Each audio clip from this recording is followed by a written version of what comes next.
एतजाज़ अहसन साहब, मुझे आपसे ज़रा ये जो पीटीआई, एक तो खान साहब के केसेस, पीटीआई के इंट्रा पार्टी इलेक्शंस और चेयरमैन का इंतखाब, इन सब चीज़ों पे बात करनी है। लेकिन उससे पहले अभी मैं अकबर एस बाबर साहब से बात कर रही थी। आपने देखा होगा कि 13 साल बाद वो मरकज़ी दफ्तर पहुँचे हैं और क्या तैयारियां हैं उसका जायज़ा लिया।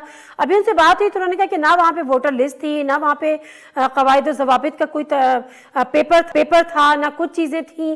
तो हम ये तमाम सूरत हाल जो है वो अब इलेक्शन कमीशन के सामने रखने का इरादा रखते हैं। उसके बाद जो फैसला होगा वो इलेक्शन कमीशन खुद ही इस पर फैसला करेगा। सर, क्या देख रहे हैं आप इस सारी सूरत हाल में? नहीं, अभी तक तो इलेक्शन कमीशन ने किसी की भी इलेक्शन को देखा ही नहीं, किया ही कुछ नहीं। सारे जो नून लीग के है, आप देख लो, जो प्रेसिडेंट और वो जो मरियम है वो वाइस प्रेसिडेंट, और सारे यहाँ तक कि पंजाब प्रेसिडेंट हमजा सब अनअपोज्ड हो गए। तो वोटर लिस्ट या वोट शोट की कोई बात ही नहीं है।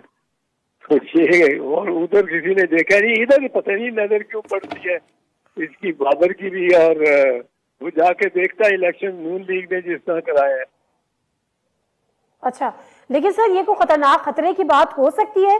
क्योंकि इलेक्शन कमीशन का जो आप खुद कह रहे हैं कि वो एक मुतनाज़ा किरदार अदा कर रहा है, या जिस तरह से उन्होंने एक फैसला दिया कि जी इंट्रा पार्टी इलेक्शन, अब अगर अकबर एस बाबर साहब जो कि अदालती हुक्म पे तो वो मेंबर हैं, वो जाके ये कहते हैं कि इस पर शकूक शुबात हैं या शफाफियत नहीं है, तो ये किसी तरीके से भी कोई खतरनाक साबित हो सकता है, कोई स्टे ऑर्डर या कोई और चीज़?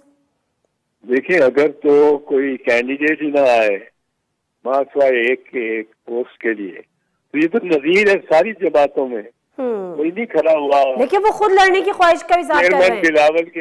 चेयरमैन बिलावल के अगेंस्ट कोई नहीं खड़ा हुआ। वो तो मेंबर ही नहीं है, वो तो मेंबर में खैर वो तो नहीं सर, अदालती हुक्म है कि वो मेंबर हैं उनके। अच्छा। हाँ, इसी हैसियत से वो गए। उनका वो तो एक मतलब है कम्युनिटी की वजह से जा रहा है, उसको तो सीरियसली लेना ही नहीं चाहिए। अच्छा, चले। वो एक तो मच्छर की तरह पीछे पड़ गया हुआ है, इसका एक और काम ही कोई नहीं होता, और एक ही काम में उसकी शोहरत हो जाती है, तो वो उसको चलाता है। उसको तो घर बैठ जाना चाहिए शराफत से। और मैं तो समझता हूँ अपनी वकार और इज्जत जितनी है उसको बचा के घर बैठ जाना चाहिए।